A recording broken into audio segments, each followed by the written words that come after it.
She should be dead. Whatever happened up there made her stronger. She's changing. And what?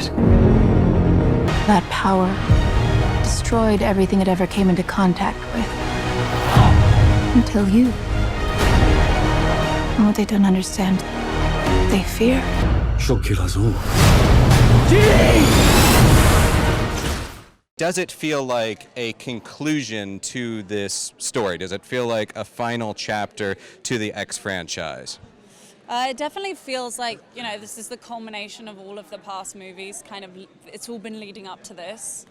I think the way the movie kind of rounds off, there's always...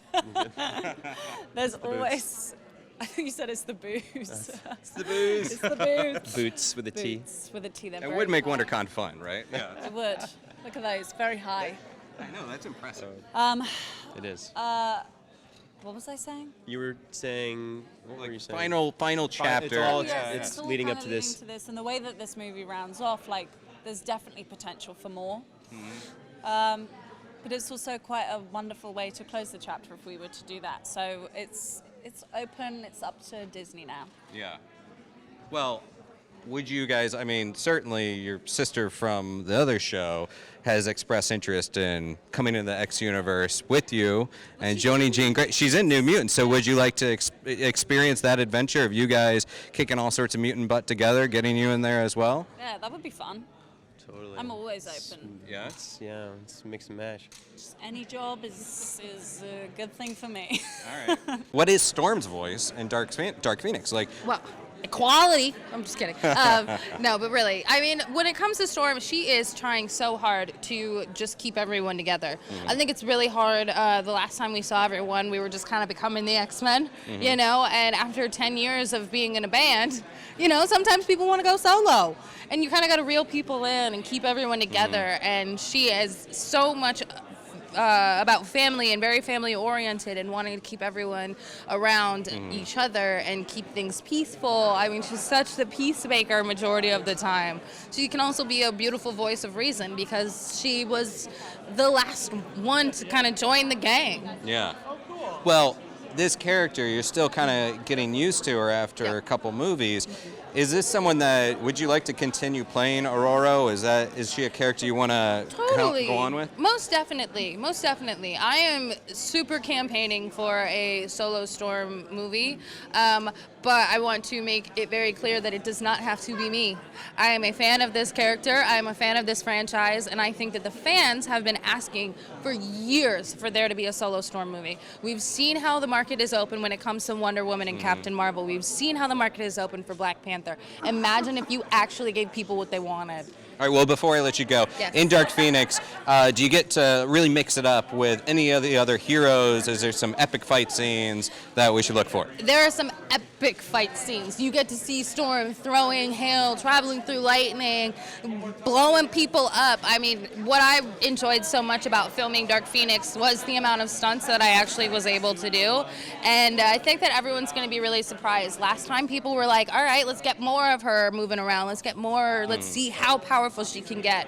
And I think that with this movie, especially having to fight Dark Phoenix, you're going to see her really using her powers and really pushing for that and really getting nitty and gritty. A lot of hand-to-hand combat with Storm, so I'm really excited. Right on. Well, I'm going to let you go, but a Storm movie, we should make it happen. A Storm is coming. It doesn't have to be me, yo. I just want it made.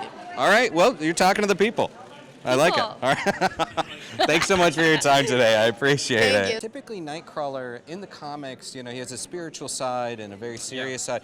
And I think a lot of times in the films, we see more of that serious side. But with Dark Phoenix, what kind of Nightcrawler are we getting in Dark Phoenix? To tell the truth, I would actually counter that by saying I feel in, sorry, my bad. I think that was what you're saying. I feel in the, in my first kind of opportunity of portraying in the installment of Apocalypse, he was the kind of, humorous, relief. Whereas in this one, I feel like that he begins as that kind of vulnerable, innocent archetype, but he definitely gets these certain opportunities through the struggles that they're going through and the crisis of a loved one struggling.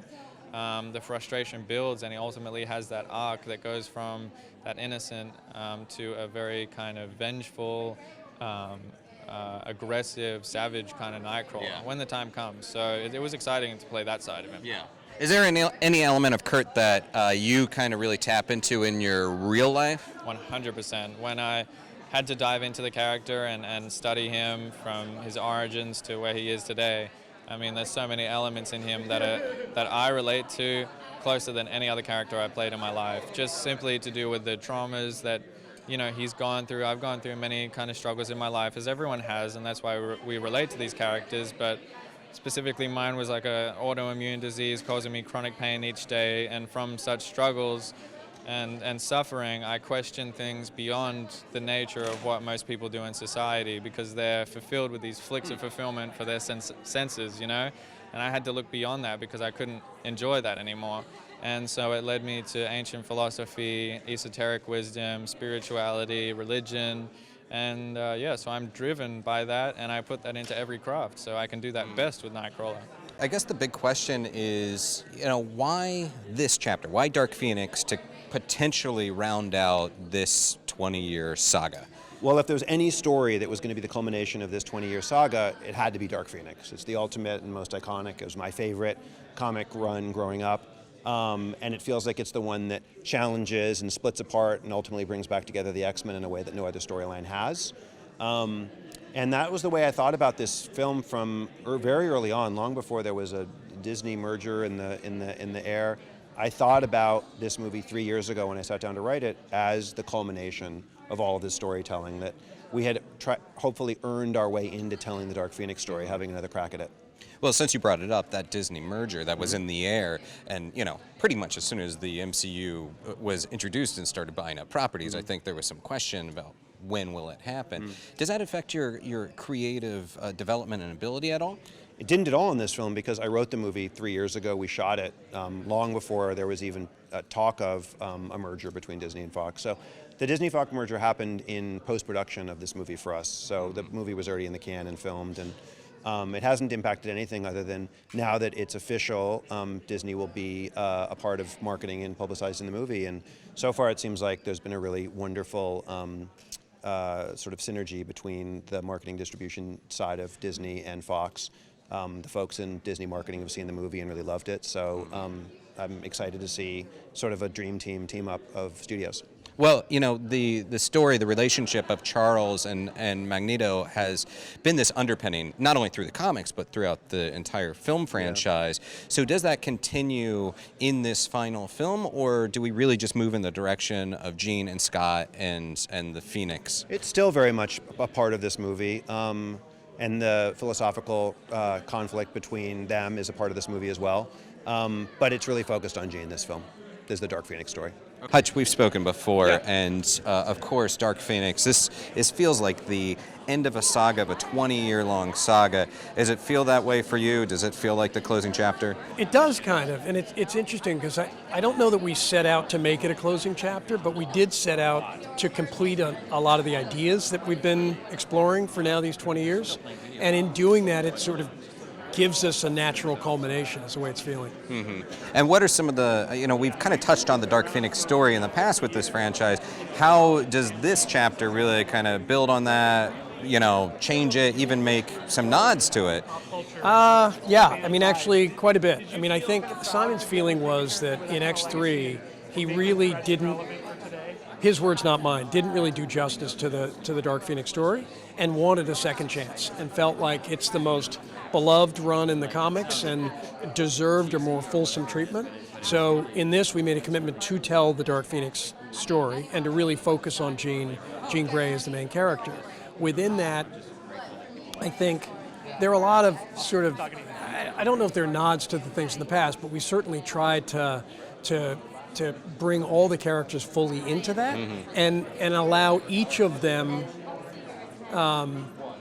a full arc within the story, which is challenging, because, you know, as you've seen with all these movies, when you've got this many characters, generally speaking, you can service a few and not the rest. And I think one of the things I'm most proud of is that in the way he's chosen to tell the story, which is more emotional and intimate, is more about the family and the impact that the family suffers at the hands of Jean Grey.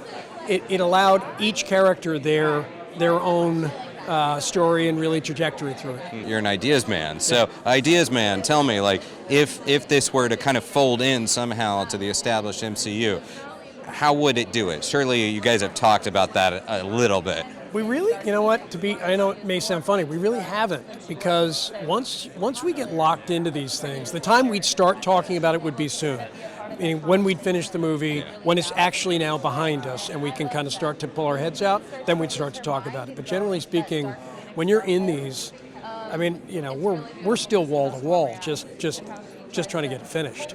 We're that far away, but we're not quite done. So we really haven't gotten a chance to talk about it. All right, well, finally, you mentioned that obviously a whole cast of characters, but who is the one outside of Jean that you're really excited to see kind of pop, get their moment that maybe we really haven't had that moment with before?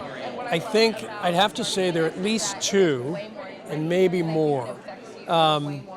Certainly, Storm Alex gets to do some great stuff in this one, and it's really fun to see her as a character get to unleash a little bit. And the other one that was really gratifying was getting to see Hank finally step out of Xavier's shadow and express himself a little bit more as an individual and a little bit more intensely. This is your fault, Charles. Tell me how we fix this, Charles. Tell me what to do. I don't know what to do! The girl dies. She's still Jean. We can still help her. And by the time we realize who they are,